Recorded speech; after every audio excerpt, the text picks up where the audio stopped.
Welcome to another episode of Wellness with Dipal podcast. Let me ask you something. Do you ever wish you can make every moment of your life count?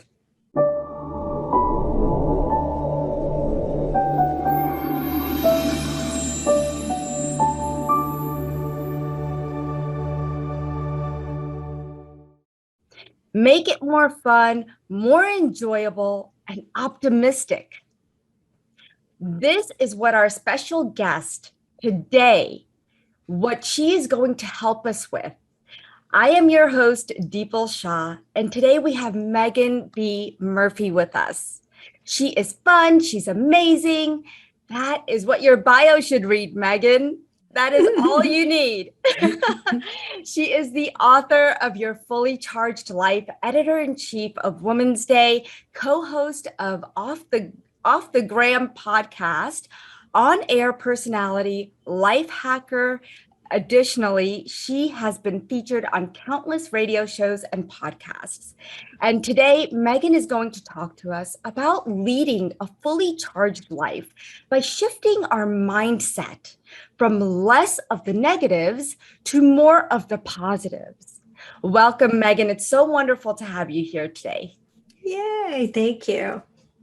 So let's talk about you because you're so full of energy and life. And I just love it because I watch your Instagram and I'm like, oh my gosh, she's doing this and she's doing that. And it's just so nice to follow somebody and have somebody in your life that whether you know them or not, you feel so connected because there's something about the energy, right? And I feel like everyone can use more of that fun and engaging and loving and just thriving energy, especially with everything that's going on in the world right now. But you had a past. You had a past that wasn't so wonderful, right? And I feel like the past makes that present person who they are right now, what they want to see, how they want to see themselves, how they want to show up, if we really take that time to reflect. Can you talk to us a little bit about your past and how you came to where you are today? Sure. Yeah, I mean, I fully believe we're all shaped by our scars, right? And I've got a few of them. I am a person who lives with a lot of optimism and joy, aka fully charged. But I trained to live this way. In the same way, I trained for a marathon or I trained to see my abs again after having 3 kids. I trained to live fully charged. So I'm not naturally positive and happy and energetic, but I choose to live that way. I come from a background where I was nicknamed Neggy Meggy as a kid. I was, the embodiment of negativity. I wore a grumpy necklace with pride.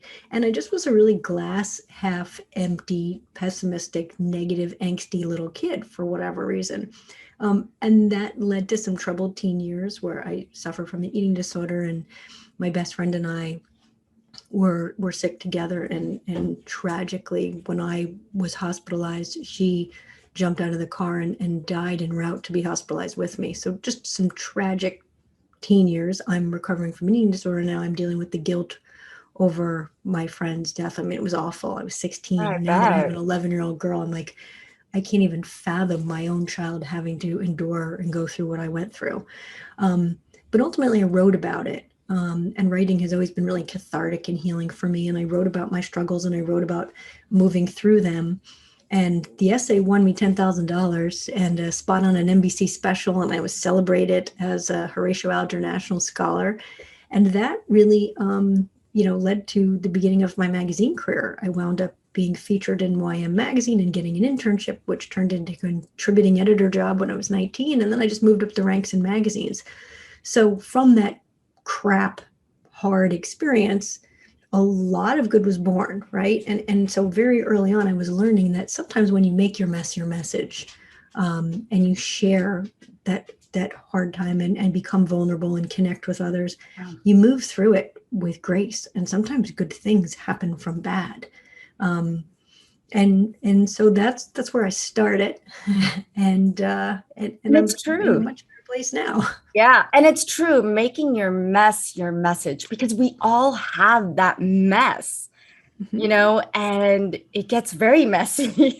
Sometimes it doesn't get better until it gets messier, right? I've yet to meet a person without some adversity, right? I mean, I think we've all got our wounds, and it's, how do we heal from them? How do we move forward? And I think a lot of what my book is a toolkit to move forward with grit and grace. Whether your tragedy was, a death or a loss of a job, whatever you're moving through, I want to give you strategies and tricks to do that more easily. Yeah, and I read your book from front to back, and I was like, I couldn't get enough. Let's just say I was like, oh my God, that's great. That's a great idea. That's a great. Yeah. And I tried to take notes, and I love writing in my book. So of course I'd write on the side, to remind me later, and That's then my put little favorite. snippets.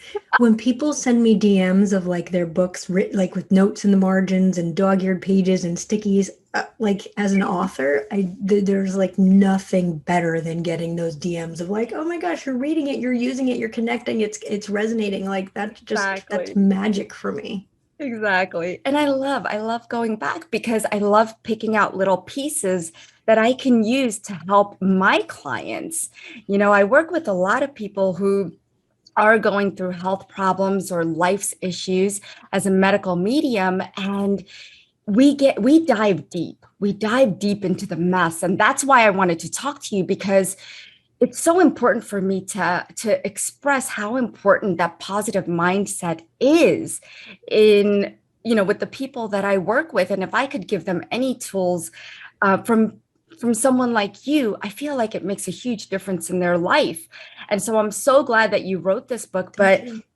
out of curiosity, what was like your turning point? Because we all also have this point where it's like we just make that decision that, okay, I'm not living like this anymore. What was your turning point?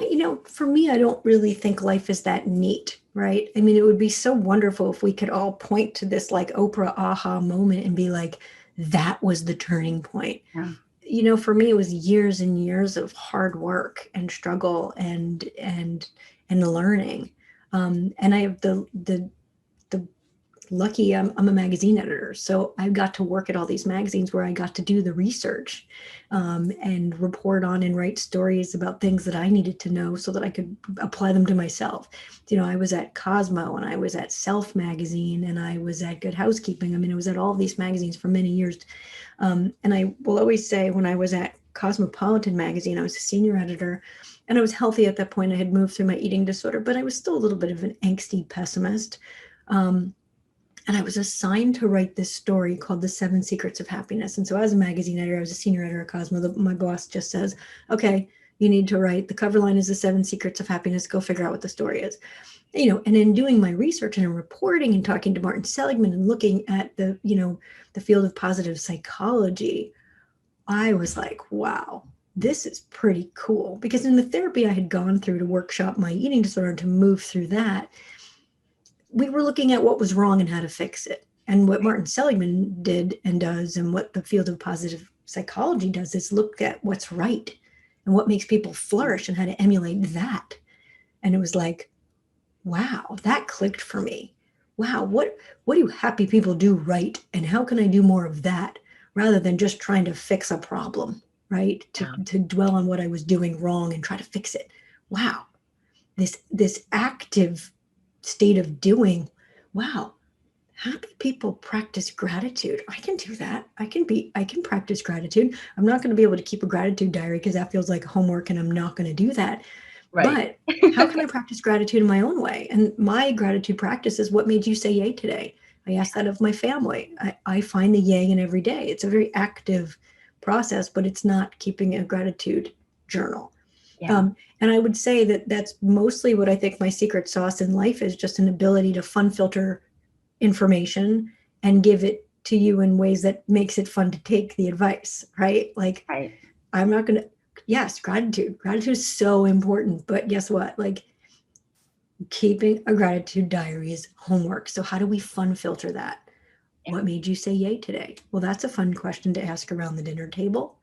That's what Yeah. I'm all about, is changing your have to a get to, right? We know we need to practice gratitude, but maybe if we just trick ourselves into practicing gratitude and instead of saying, I have to do something, I get to do something. I don't have to go to the gym at 6 a.m. I get to. I Yeah. get to. Wow, lucky me. And so it's like a little bit of that mind trickery Yeah. to choose happiness and to prioritize positivity and not make it feel like so much work. And the cool thing about it is that like one good choice, one good action step leads to another and another and another until practicing positivity and looking on the bright side gets easier. And that's true because we are so programmed Mm-hmm. to think about the negative. And you're right. You said you were called grumpy and I was called Debbie Downer. Every time something would come out of my mouth, it would be negative, but I never Wah, saw it that way. wah. Yeah. I never saw it that way until like somebody would say, "Oh, you're such a Debbie Downer." And I'm like, "I'm not," And then when I started doing this work of self-improvement, self love, and self-acceptance and all of that, I started recognizing where it's coming from, where it's rooted from. And you're right. There's no, when I asked you about, the turning point, there's multiple turning points, right? Because life is all about lessons and we're just learning and growing. And it's easy to reflect on the negative. And having a gratitude for life, the things that happen in life, and saying, hey, yeah, I woke up this morning. I mean, that's the biggest thing we should be grateful for, right? Mm-hmm. Yeah. And that And we get sometimes to that choose and feels, do. and the thing about that is sometimes that just feels too big and Yeah. amorphous, right? Like, okay, yeah, I woke up again. Great. Yeah. Right. So what's something smaller? Like, Yeah. oh my gosh, I've got gluten-free pumpkin loaf for breakfast. I'm going to get That's really true. excited about that right now. And that's going to Yes, set the tone for the day. And it's that's not true. just about gratitude. I mean, like I talk a lot about the perma theory of wellness and Martin Yeah. Seligman's work in the book. And it's about engagements, it's about relationships, it's about finding meaning and having a sense of accomplishment. All of those things matter. Yeah, gratitude is going to help. Yeah. But you also need to have a sense of accomplishment. You need to have a sense of purpose. You need to realize that your life matters. And sometimes that's just as simple as focusing on relationships with a cashier, relationships with a neighbor, relationships with your husband. Mhm. Understanding that people matter and how we relate to them matters a whole lot. It's so true. There was a piece that I just loved in your book, and it's talking about toxic relationships. Yeah, we work at relationships and we want to people please sometimes, but we also have to have our boundaries. Can you talk to us a little bit about toxic relationships? Yeah, I mean, I think this is the thing. Energy is contagious, and it's cliche, but you want a sunshine committee. You want to be around people who feel like sunshine, because those energy vampires, those negative forces, those toxic people in your life are going to be incredibly draining. And here's the deal: sometimes they're going to be coworkers, sometimes they're going to be mother-in-laws, sometimes they're going to be neighbors, and you can't change that. But you can change the way you approach them. You can change the way you react to them, right? So you have that toxic coworker, keep it incredibly professional, like limit interaction to strictly business and avoid them as much as possible, right? Like that neighbor, Yeah. put up a fence. That's what they say. Fences make good neighbors. Like limit those interactions. Like if you find yourself, I mean, I've been in friend groups where I'm like, ooh, I don't like myself around these people. And I Yeah. feel like I'm participating in negative behaviors that don't feel good. All of a sudden I'm gossiping or I'm joining in a conversation or yeah, like I'm not happy when I'm with these people because energy is contagious. And so think of it as a form of self-care, creating that boundary and saying like, these people don't get my energy. These people don't get to be around me because they're draining me. Yeah. And you have like an edit list, right? I, Yeah, I mean, I can be pretty ruthless. Like, I'm a 46-year-old mother of three. Like, I don't have time for negativity in my life, right? And all of this is to say, I am not Pollyanna. I am not toxically positive, and I love to make that distinction. I absolutely know what sucks. Like, I see the bad in the world, absolutely, right? I like to say, I don't just look on the bright side. I look on all the sides, but I'm not going to live on the dark side. I'm Right. just not. But I know where it is. I'm just not making that left. Exactly. And I think a lot of it is coming back to also, watching our thoughts. Sometimes if we really pay attention to our thoughts, it makes a huge difference because we can stop it in its tracks too. Mhm. I mean, what do you think That about takes that? practice. I mean, It here, does. listen, I think that's super evolved, right? Like if you can really start to pay attention to your thoughts and stop them in your tracks, damn, you should write the book, right? Like that's evolved, right? Like it's Yeah, hard. I it think our does. brains can sometimes be this runaway train, and it can be really hard to be that self-aware and to pause and take that inventory, you know? And I like to think I give that's my dog. He just keeps coming in and out. Um, I mean, I think it can be very difficult to pause and be aware. And sometimes you need like somebody in your life to help do that with you, like a friend to be like, okay, check yourself before you wreck yourself. Like, how am I Yeah. doing today? Yeah. And that's great. I think everybody should have a friend to do that. And it's funny because I have to be my husband's friend to do that. For me, Because it's I'm my like, sister. Yeah, I like feel so grateful. I'm always like, my daughter doesn't have a sister. I'm like, how's that going to work? Because my sister is my yeah. person. Like everything goes through Oh. Erin. My kids keep me in check and Yeah. my I keep my husband in check. So it's like we've got this train. Yeah. That's what it. I mean, hey, listen, people are the answer to all of life's problems. It is. It's so true.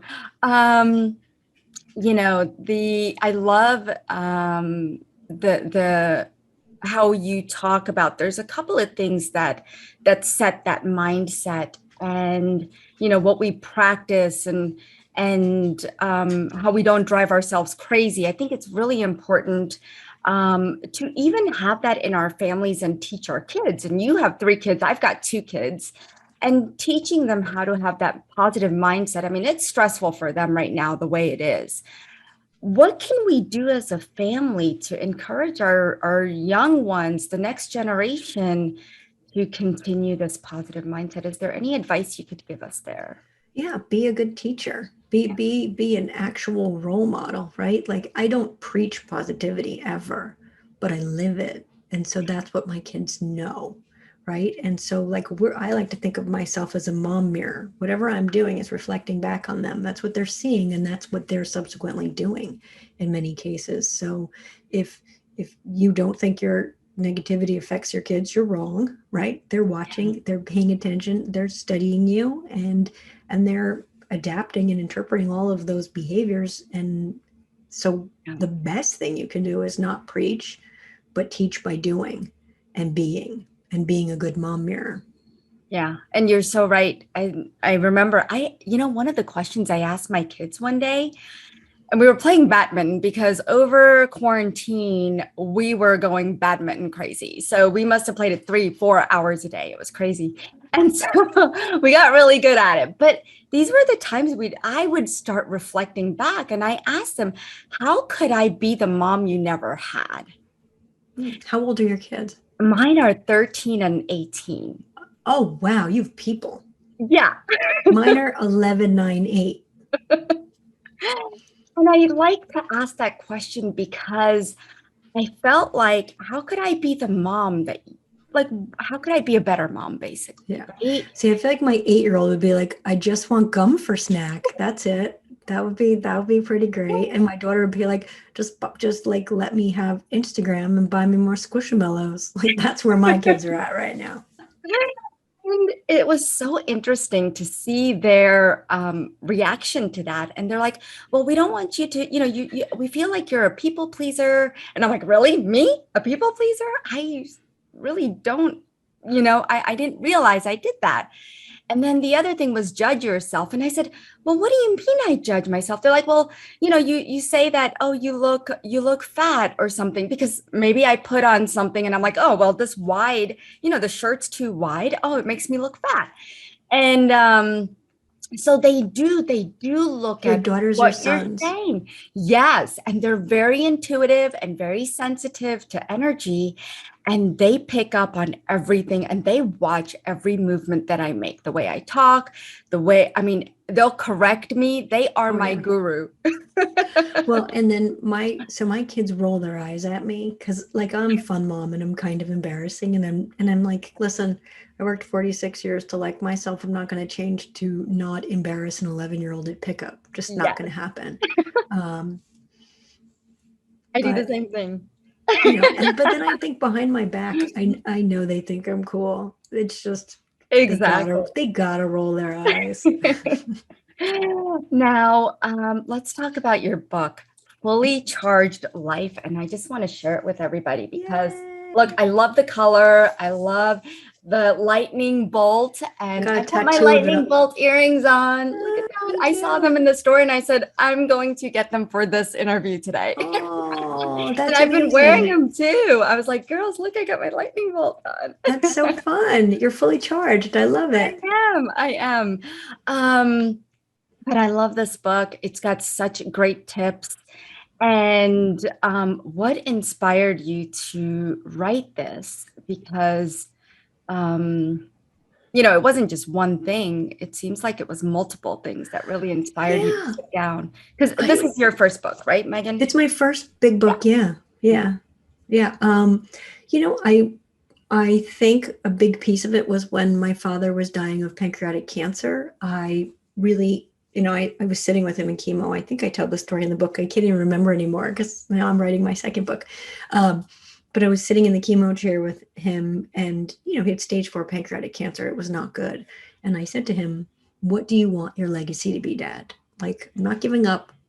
I love you very much, but what do you want your legacy to be? How do you want to be remembered? And he was very clear about that. And it was these 3 things: scratch off lottery tickets. He used to put them under the plates at dinner, and you would have to scratch it and say, are you a winner or a wiener? And we'd go around, and all 11 grandchildren would scream. Um, he had this point, he had this way of pointing at people that made you just feel like recognized and seen. And he would point at you, and we always point in pictures. He wanted us to continue the legacy of the point and sea glass. So he used to fill his pockets with fake sea glass from Michael's because it was harder to find real sea glass these days thanks to recycling. And he would walk with his 11 grandchildren along the beach in Long Branch, New Jersey, and he would like stealthily, take the sea glass out of his pocket, and the kids would think they were finding all these treasures. And he said, I want you to keep that up. And at his funeral, we had lottery tickets that just scratched off with sea glass, and everybody pointed. Um, so it was very beautiful and very emotional moment and reckoning for me, but it also gave me this opportunity to look at myself and think, how the hell do I want to be remembered? I don't want to be sitting in chemo with stage 4 cancer to have to decide that. And it felt really clear and very important to me to be remembered for a legacy of positive energy. And a lot of the thing you need to do in the world is the thing people ask of you. And what people always asked of me was like, how do I get your energy? How do I get your positive outlook? Well, I was like, you know what? I can't bottle it, but I can write about it. And I'm going to put this in book form. I'm going to do a manual, like a happiness handbook for living with optimism and joy, even in crap times. And I set out to write the book, and I was on a mission. I signed with an agent and worked on on the proposal for an entire year, signed a deal with Penguin Random House, and then wrote my brains out for a year and a half. Wow. Amazing. And in the meantime, you had COVID too, right?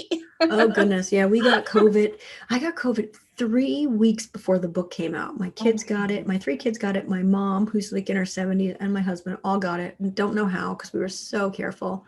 Like I had friends flying to Miami who didn't get it, and like us who were like locked down, somehow got COVID. It's awful.